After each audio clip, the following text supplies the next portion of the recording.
Toda la gente que no haya pedido este registro, evidentemente no puede anunciarlo en las plataformas que normalmente se anuncian ese tipo de producto.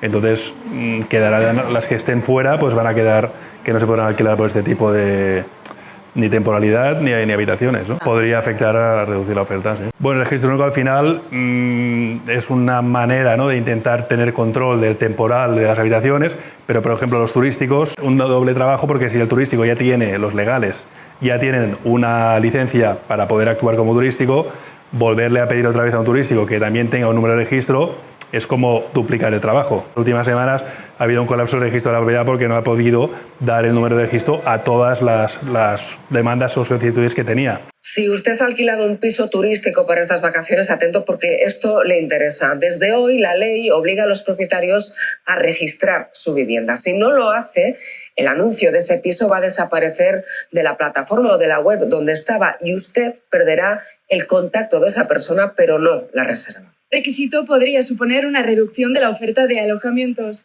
y, en consecuencia... Podría ser cada vez menos, sí, suba un poco el precio también de temporada. Podrían subir entre un 5 y un 10% de precio.